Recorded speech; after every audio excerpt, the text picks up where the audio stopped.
bagaimana P3K? Jadi kemarin Nasibnya Pemkot P3K itu ini? melaksanakan FGD, mengundang DPRD, Ketua DPRD dan saya ditugasi oleh Ketua DPRD untuk menghadiri FGD itu.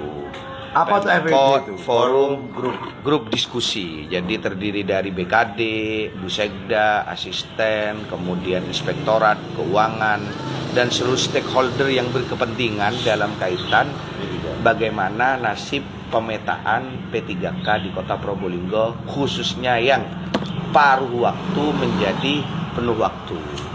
Pemkot sudah clear dari 1.800 itu akan mengangkat menjadi P3K paruh waktu, dari paruh waktu, ya diangkat paruh waktu. Kemudian akan diangkat secara bertahap sesuai dengan kebijakan strategis kepala daerah dan wakil kepala daerah, diangkat menjadi penuh waktu semua. Nah, agar tidak terjadi agar ada keadilan, rasa keadilan, maka perlu dirumuskan. Maka kemarin dirumuskan untuk disampaikan kepada kepala daerah untuk disetujui.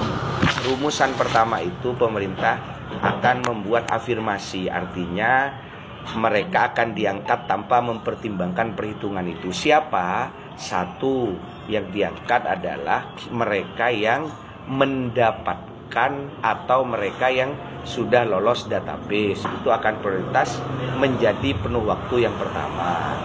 Kemudian yang kedua yang akan diangkat paruh waktu ke penuh waktu juga dia yang selama ini menjadi tenaga kontrak kepala daerah.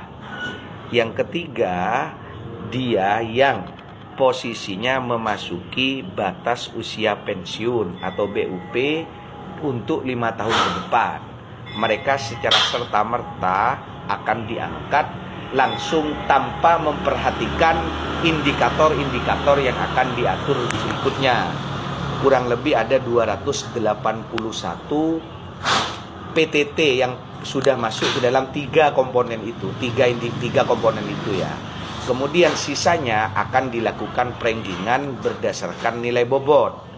Bobot pertama itu adalah bobot 50% dengan indikator masa kerja. Bagaimana cara perhitungannya? Masa kerja itu didapat sejauh ini berdasarkan DES dari BKD. Tertinggi itu ada pada tahun 2000. Maka dia yang masuk pada tahun 2000 sampai dengan hari ini berarti 25 tahun sama dengan 50% pembobotannya. Berikutnya indikator kedua adalah berdasarkan nilai asesmen. Asesmen ketika tes itu maksimal 30%. Angkanya 609 sebagai angka tertinggi nilai tes seluruh ASN di Kota Probolinggo 609. Berarti mereka yang dapat 609 otomatis memiliki bobot 30% dari sisi rankingan. Yang ketiga baru berdasarkan usia. Usia P3K itu 58 tahun. Berarti tinggal dikurangi saat ini posisinya PTT itu berapa tahun. Itu mendapatkan nilai bobot 20%. Nanti akan disimulasikan sehingga akhirnya muncul perankingan. Kemarin hasil diskusinya akan dituangkan di dalam perwali dan ini akan dijadikan pedoman kepala daerah dalam rangka menentukan sekaligus dalam rangka memastikan ada keadilan dalam rangka pengangkatan dari paruh waktu menjadi penuh waktu selama 5 tahun ke depan. Pak, dasar indikator-indikator tadi itu apa, Pak? Indikator itu kan begini, pengangkatan itu semuanya diberikan kewenangan kepada daerah. Makanya daerah dalam rangka menerapkan prinsip-prinsip keadilan, maka 3 indikator itu adalah indikator yang paling tepat dan paling baik karena 3 hal yang selama ini menjadi rumusan.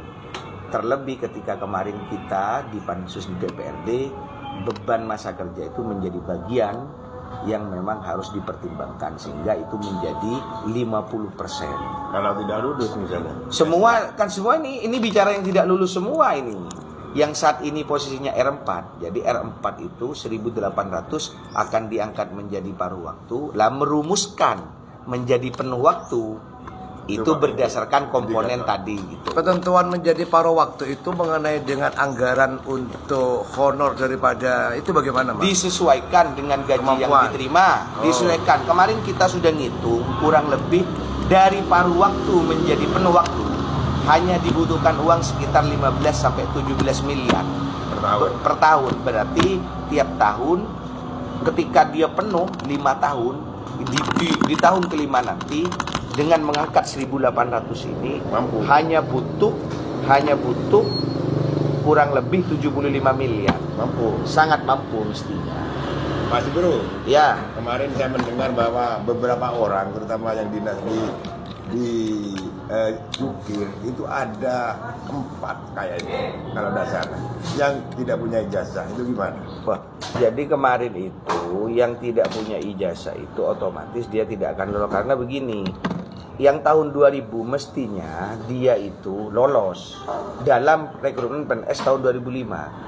Karena mereka tidak memiliki kualifikasi ijazah terendah SD, maka dia akhirnya tidak bisa katut di dalam PNS tahun 2005. Nah, kalau yang tahun ini 1.800 sekian yang sudah tes di tahap 2, pasti dia sudah memiliki ijazah semua.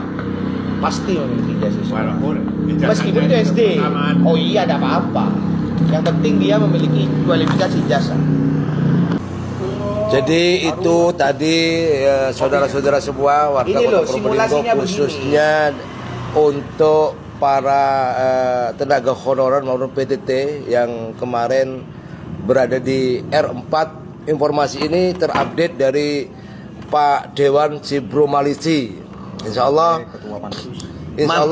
apa yang menjadi harapan dari teman-teman PTT maupun honorer ini sudah ada titik terang ya, harus terang dari apa yang sudah disampaikan oleh Mas Bro Malisi sebagai Dewan DPRD Kota Probolinggo ya. Paten